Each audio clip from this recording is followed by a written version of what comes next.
Sir, ಈಗ ಮೂವರ ನೇಮಕಕ್ಕೆ ಕುಮಾರಸ್ವಾಮಿ ಅವರು ಈಗ ವಿರೋಧ ಮಾಡಿದ್ದಾರೆ ಸರ್. ಅಂದ್ರೆ 14 ಬಜೆಟ್ ಮಂಡನೆ ಮಾಡತಕ್ಕ ಸಿದ್ದರಾಮಯ್ಯ ಅವರಿಗೆ ಆರ್ಥಿಕ ಸಲಹೆಗಾರರು ಬೇಕಾ ಅಂತ, ಆಮೇಲೆ ಅದು ಗಂಜಿ ಕೇಂದ್ರ ಮಾಡ್ಲಿಕ್ಕೆ ಕೊಟ್ಟಿದ್ರ ವಿಧಾನಸಭೆ ಅಂತ ಕೇಳ್ತಾ ಇದ್ದಾರೆ ಸರ್ ಕುಮಾರಸ್ವಾಮಿ ಅವರು.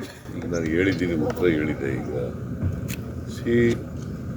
ರಾಯರೆಡ್ಡಿ ಅವರಿಗೆ ಆರ್ಥಿಕವಾಗಿ ನಾಲೆಡ್ಜ್ ಇದೆ, ಗೊತ್ತಾಯ್ತಾ? ಹಾಗಾದರೆ ಯಡಿಯೂರಪ್ಪ ಚೀಫ್ ಮಿನಿಸ್ಟರ್ ಇರುವಾಗ ಒಬ್ಬರು ಸಲಹೆಗಾರರು ಮಾಡ್ಕೊಂಡಿದ್ರು, ಆರ್ಥಿಕ ಸಲಹೆಗಾರರು ಅಂತ. ಅವರು ಭಾಳ ಇದಿದ್ರ ಆರ್ಥಿಕವಾಗಿ ಇಡೀ ಜಗತ್ ಪ್ರಸಿದ್ಧರಾಗಿದ್ರ. ಸರ್, ಈಗ ವಿಧಾನಸೌಧದಲ್ಲಿ ವರ್ಗಾವಣೆ ದಂಧೆ ನಡೀತಾ ಇದೆ. ಈ ಸಂದರ್ಭದಲ್ಲಿ ದೇಶಪಾಂಡೆ ಅಂತವರೆಲ್ಲ ಏನ್ ಮಾಡ್ತಾರೆ ಅಂತ ಕೇಳ್ತಾರೆ ಸರ್. ವಿಧಾನಸೌಧದಲ್ಲಿ ವರ್ಗಾವಣೆ ದಂಧೆ ಅಂತದೆಲ್ಲ ನಡೀತಾ ಇದೆ.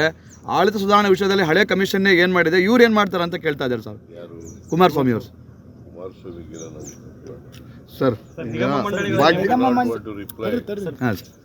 ಯಾವ ಕಾರಣಕ್ಕೆ ಅವ್ರ ರೀತಿ ಈ ವಿರೋಧ ಮಾಡಿ ಕುಮಾರಸ್ವಾಮಿ ಅವ್ರಿಗೆ ಉತ್ತರ ಕೊಡಲ್ಲ ಅಂತ ಹೇಳಿದೀನಿ. ಪುನಃ ಅದನ್ನೇ ಕೇಳಿದ್ರಿ ಸರ್. ಬರ ಪರಿಹಾರದ ಬಗ್ಗೆ ಏನಾಯ್ತು ಸರ್? ಬರ ಪರಿಹಾರ ಏನಾಯ್ತು ಸರ್? ಭಾಗ್ಯಲಕ್ಷ್ಮಿ ಇದ್ರು ಮೊದಲೇ 2 ತಿಂಗಳ ಬಂತು ನಮ್ಮ ಜಿಲ್ಲೆಯಲ್ಲಿ ಮಹಿಳೆಯರ ಆರೋಪ. ಈ 3 ತಿಂಗಳಿಂದ ಬಂದಿಲ್ಲ. ಯಾವುದು ಗ್ಯಾರಂಟಿ ಮಹಿಳಾ ಗೃಹಲಕ್ಷ್ಮಿ ಬಂದಿಲ್ವೇನ್ರಿ? ಡಿಸಿ ಯಾರ್ರಿ ಡಿಸಿ ಬಂದಿಲ್ವಾ ಸರ್? ಬರ್ತಾ ಇದೆ ಸರ್, ಹಂತವಾಗಿ ಬರ್ತಾ ಇದೆ ಸರ್. ಹಂತವಾಗಿ ಅಂದ್ರೆ ಏನಯ್ಯ? ಈಗ ಎಷ್ಟು ಜನಕ್ಕೆ ನಾವು ಡಿಸೆಂಬರ್ ತಿಂಗಳಲ್ಲಿ ರಿಜಿಸ್ಟರ್ ಆಗಿದ್ದಾರೆ, ಅಷ್ಟು ಜನಕ್ಕೆ ಬಂದಿದೆಯಾ ಸರ್? ಡಿಸೆಂಬರ್ ತಿಂಗಳಲ್ಲಿ ಅದರಲ್ಲಿ 50% ಬಂದಿದೆ ಸರ್. ಇನ್ನು 50% ಬರುತ್ತೆ. ಯಾಕೆ ಬರಲಿಲ್ಲ?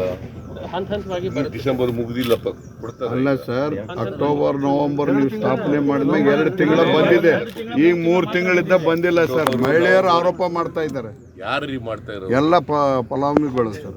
ಯಾರು ಫಲಾನುಭವಿಗಳು? ಕೊಪ್ಪಳ ಜಿಲ್ಲೆಯವರು ಸರ್. ಯಾರು ಹೆಸರು ಹೇಳ್ರಿ ಅಂತೀವಿ? ಲಕ್ಷ್ಮೀಬಾಯಿ, ಈರಮ್ಮ, ಬಸಮ್ಮ, ಅಕ್ಕಮ್ಮ ಎಲ್ಲರೂ ಇದ್ದಾರೆ. ಎಲ್ಲರ ಹೆಸರು ಹೆಂಗೆ ಹೇಳಿದ್ರೆ sir sir sir sir Rama ಮಂದಿರ ಚೆಕ್ ಮಾಡ್ತೀನಿ. ಸರ್ ರಾಮ ಮಂದಿರ ಉದ್ಘಾಟನೆದು ಆಹ್ವಾನ ಬಂದಿದ್ದೇನೆ ಸರ್. ಆಹ್ವಾನ ಬಂದಿದ್ದೇನೆ ಸರ್. ರಾಮ ಮಂದಿರ ಉದ್ಘಾಟನೆ, ಅಯೋಧ್ಯೆ ರಾಮ ಮಂದಿರ ಸರ್. ನಿಮಗೆ ಸರ್ ಅಯೋಧ್ಯೆಗೆ ಹೋಗೋದಕ್ಕೆ ಆಹ್ವಾನ ಬಂದಿದೆ. ಹಾಂ ಸರ್.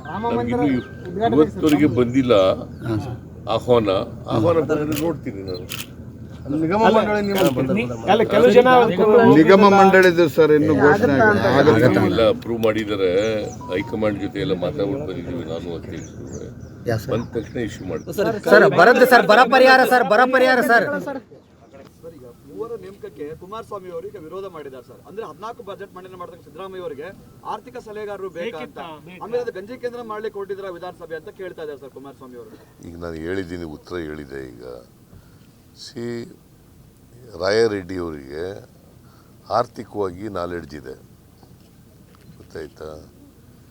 ಹಾಗಾದರೆ ಯಡಿಯೂರಪ್ಪ ಚೀಫ್ ಮಿನಿಸ್ಟರ್ ಇರುವಾಗ ಒಬ್ಬರು ಸಲಹೆಗಾರರು ಮಾಡ್ಕೊಂಡಿದ್ರು, ಆರ್ಥಿಕ ಸಲಹೆಗಾರರು ಅಂತ. ಅವರು ಭಾಳ ಇದಿದ್ರ ಆರ್ಥಿಕವಾಗಿ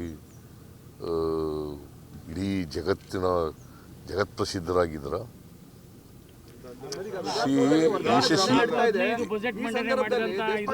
ಏನ್ ಮಾಡ್ತಾರೆ ಅಂತ ಕೇಳ್ತಾರೆ ಸರ್. ವಿಧಾನಸೌಧದಲ್ಲಿ ವರ್ಗಾವಣೆ ದಂಧೆ ಅಂತದೆಲ್ಲ ನಡೀತಾ ಇದೆ. ಆಡಳಿತ ಸುಧಾರಣೆ ವಿಷಯದಲ್ಲಿ ಹಳೆ ಕಮಿಷನ್ ಏನ್ ಮಾಡಿದೆ, ಇವ್ರು ಏನ್ ಮಾಡ್ತಾರೆ ಅಂತ ಕೇಳ್ತಾ ಇದ್ದಾರೆ ಸರ್. ಯಾರು? ಕುಮಾರಸ್ವಾಮಿ ಅವರು. ಕುಮಾರಸ್ವಾಮಿಗೆಲ್ಲ ನಾವು ಉತ್ತರ ಕೊಡಲ್ಲ. ನಿಗಮ ಮಂಡಳಿಗಳ I do not want to reply. ವಿರೋಧ ಕುಮಾರಸ್ವಾಮಿ ಅವ್ರಿಗೆ ಉತ್ತರ ಕೊಡಲ್ಲ ಅಂತ ಹೇಳಿದ್ದೀನಿ. ಪುನಃ ಅದನ್ನೇ ಕೇಳಿದ್ರಿ ಅಂತ. ಬರ ಪರಿಹಾರ ಗ್ಯಾರಂಟಿ ಭಾಗ್ಯಲಕ್ಷ್ಮಿ ಇದ್ರು ಮೊದಲೇ 2 ತಿಂಗಳ ಬಂತು ನಮ್ಮ ಜಿಲ್ಲೆಯಲ್ಲಿ ಮಹಿಳೆಯರ ಆರೋಪ. 3 ತಿಂಗಳಿಂದ ಬಂದಿಲ್ಲ. ಯಾವುದು?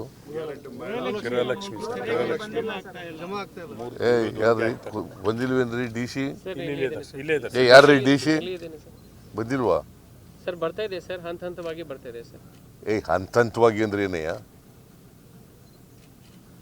ಈಗ ಎಷ್ಟು ಜನಕ್ಕೆ ನಾವು ಡಿಸೆಂಬರ್ ತಿಂಗಳಲ್ಲಿ ರಿಜಿಸ್ಟರ್ ಆಗಿದ್ದಾರೆ, ಅಷ್ಟು ಜನಕ್ಕೆ ಬಂದಿದೆಯಾ ಸರ್? ಡಿಸೆಂಬರ್ ತಿಂಗಳಲ್ಲಿ ಅದರಲ್ಲಿ 50% ಬಂದಿದೆ ಸರ್. ಇನ್ನು 50% ಬರುತ್ತೆ. ಯಾಕೆ ಬರಲಿಲ್ಲ? ಹಂತವಾಗಿ ಇನ್ನು ಡಿಸೆಂಬರ್ ಮುಗಿದಿಲ್ಲಪ್ಪ, ಕೊಡ್ತಾರ ಈಗ? ಹಂತವಾಗಿ ಇಲ್ಲ ಅವೆಲ್ಲ ಕೊಟ್ಟಿದ್ದಾರೆ. October November. ಯಾರು ಮಾಡ್ತಾ ಇರೋರು? ಯಾರು ಫಲಾನುಭವಿಗಳು ಎಲ್ಲ ಅಂತಂದ್ರೆ ಯಾರು ಹೆಸರು ಹೇಳ್ರಿ ಇಂತಿವ್ರು ಅಂತ. ಸುಮ್ಮನೆ ಜನ ನೋಡಿಯಪ್ಪ, ನಾವು ಡಿಸೆಂಬರ್ ತಿಂಗಳು ಬಿಟ್ಟು ಇನ್ನು ಬಾಕಿವೆಲ್ಲ ಕೊಟ್ಟಿದ್ದೀವಿ. ಡಿಸೆಂಬರ್ದು ಕೂಡ ಕೊಟ್ಟಿದ್ದೀವೋ ಇಲ್ವೋ ಅಂತ ಚೆಕ್ ಮಾಡ್ತೀನಿ ನಾನು. ರಾಮ ಮಂದಿರ ಉದ್ಘಾಟನೆಗೆ ಆಹ್ವಾನ ಬಂದಿದೆ ಸರ್ ನಿಮಗೆ? ಆಹ್ವಾನ ಬಂದಿದೆ ಸರ್. ಎಲ್ಲಿಗೆ? ಅಯೋಧ್ಯೆಗ. ನಮ್ಗಿನ್ನೂ ಇವತ್ತಿನವರೆಗೆ ಬಂದಿಲ್ಲ ಆಹ್ವಾನ ಬಂದರೆ ನೋಡ್ತೀನಿ ನಾನು. ನಿಗಮ ಮಂಡಳಿದು ಸರ್ ಇನ್ನೂ ಘೋಷಣೆ ಆಗಿಲ್ಲ. ಇನ್ನು ಈಗ ಎಲ್ಲ ಅಪ್ರೂವ್ ಮಾಡಿದ್ದಾರೆ. ಹೈಕಮಾಂಡ್ ಜೊತೆ ಎಲ್ಲ ಮಾತಾಡ್ಬಿಟ್ಟು ಬಂದಿದ್ದೀವಿ ನಾನು ಅಧ್ಯಕ್ಷರು. ಬಂದ ತಕ್ಷಣ ಇಶ್ಯೂ ಮಾಡ್ತೀವಿ. ಕನ್ನಡಿಗರ ಮೆಚ್ಚಿನ ನಿಮ್ಮ ನ್ಯೂಸ್ 18 ಕನ್ನಡ ಈಗ ವಾಟ್ಸ್ಆಪ್ನಲ್ಲಿಯೂ ಲಭ್ಯ. ಕರ್ನಾಟಕ ಮತ್ತು ದೇಶ ವಿದೇಶದ 360 ಡಿಗ್ರಿ ಸುದ್ದಿ ವಿವರವನ್ನ ನೀವು ನಿಮ್ಮ ಕೈ ಬೆರಳುಗಳಲ್ಲಿಯೇ ಪಡೆಯೋದಿಕ್ಕೆ ಈ QR ಕೋಡ್ ಅನ್ನ ಸ್ಕ್ಯಾನ್ ಮಾಡಿ. ನಮ್ಮ ಚಾನೆಲ್ ಅನ್ನ ಫಾಲೋ ಮಾಡಿ, ನೋಟಿಫಿಕೇಶನ್ ಆನ್ ಮಾಡಿ.